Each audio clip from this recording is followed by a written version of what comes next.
শান্ত ভাই, ও শান্ত ভাই, ধান কাটা বাদ দেন। মাতবর সবাই ডাকতেছে, তার চেয়ে কিছু উপরে যাইতেন। এমন সময় মাত ধরে রে। আচ্ছা তুমি গিয়া কও, আমি আইতাছি। হ্যাঁ সানি ভাই, আপনারও কইছে মাতবর সবাই তাড়াতাড়ি যাইতেন। তুমি যাও, আমি আইতাছি। লইতা তোমাকে থাও লাগে। মাতবর সাহেব কইছি আর আইতাছে। না আর বিষয়ে কোনো কিছু কইছে তোমারে? না, সুন্দর মতোই কইলো আর আইতাছে। বুঝলাম না, ইলে অসময় আইলো। নিশ্চয়ই কোনো মতলবে আইছে। আসসালামু আলাইকুম মাতবর সাহেব। ওয়ালাইকুম আসসালাম। এবার ফসলের কি অবস্থা? এই তো আলহামদুলিল্লাহ ভালো। ধান যা হইছে 3-4 মনের মতো হইব। আব্দুর সাহেব, আমার তেমন ভালো হয় নাই। 2-2.5 মনের মতন হইব। 2-2.5 মন? এই 2-2.5 মনে তুই আমার কি খাজনা দিবি? প্রতি বছরই তুই আমার খাজনা কম দেস। তোর দে দি, হ্যাঁ আমার খাজনা কম দেয়। তোরা দুইটা পাইছত কি? আমার কি চলন লাগতো না? এমন যদি হয় তবে দুইটার খেত বর্গা দিতাম না। মাতবর সাহেব, আপনি যদি আম করে খেত বর্গা না দেন তাহলে আমরা চলমু কেমনে? তোরা কেমনে চলবি এটা আমার দেওয়ার বিষয় না। তোরা দুইটা 5 মন 5 মন 10 মন দান দে, তাইলে তোর কাছে আমি খেত বর্গা দিব। এই গরমের মেয়েদে এত কষ্ট করে খাইটা কেডা না চায় ফসল ভালো না হোক। আপনি আম গরু উপরে এই জুলুমটা কইরেন না। আর আপনি যদি আম করে না বুঝেন তাহলে বুঝবো টাকাটা। হাড়ি তো আর কম না, একবার ফসল বেশি হইব কম হইব এটাই তো নিয়ম। এতে কি আম গর দোষ? না না, এগুলো আমার দেওয়ার বিষয় না। তগরে যেভাবে কইছি এভাবে যদি তোরা করতে পারোস তাইলে তোর কাছে খেত বর্গা দিমু, নইলে দিমু না। মাতবর সাহেব, চুপ। তগর দূরে আর কোনো অজুহাত শুনতে চাই না। আরো তো মানুষ আছে, তগর মতো তো এত অজুহাত দেখে না। অনেক লস খাইছি, আর লস খাইতে চাই না। যা ফসল উঠবো সব আমার বাড়িতে নিয়ে দিয়ে আসবি। মাতবর সাহেব, তাইলে আম করে ফের চলবো কেমনে? তগর এত কথা শুনতাম চাই না। তগর ফেট বাঁচাইতাম গিয়ে কি আমি মরমু নাকি?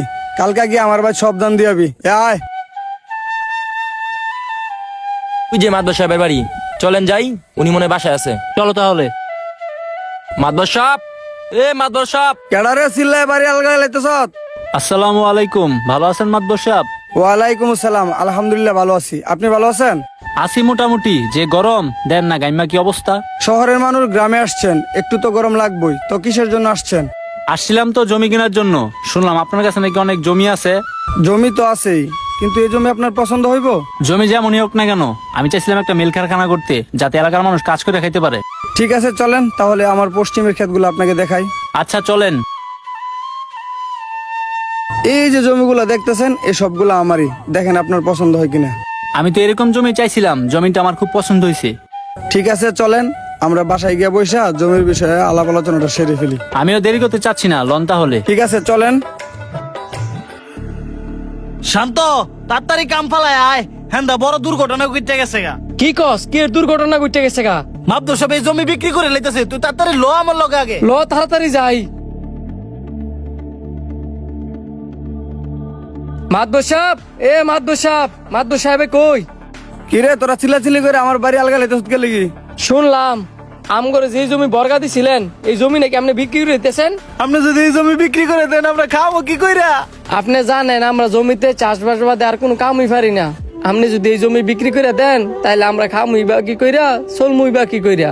তগরে আগেও কইছি এখনো কইতাছি, তোরা কি করে খাবি না খাবি এটা আমার দেওয়ার বিষয় না। আমি এখন শহরে যাবো, আমার শহরে যাইবার দে। আল্লাহর দোয়াই লাগে আঙ্গ বেটো লাত্তি দেন না। এই জমি বিক্রি করে দিলে আমরা অসহায় হয়ে যাবো গা। অসহায় হইতি না, এখানে মিল ফ্যাক্টরি হইব, এই মিল ফ্যাক্টরির মধ্যে কর্ম করে খাইতে পারবি। আমার বাপ দাদারা কৃষি কাজ করে আইছি, আমরাও কৃষি কাজ ছাড়া কোনো কাজই পারি না। এনে যদি মিল ফ্যাক্টরি হয় আমরা এই মিলে চাকরি করে খাইতারুম।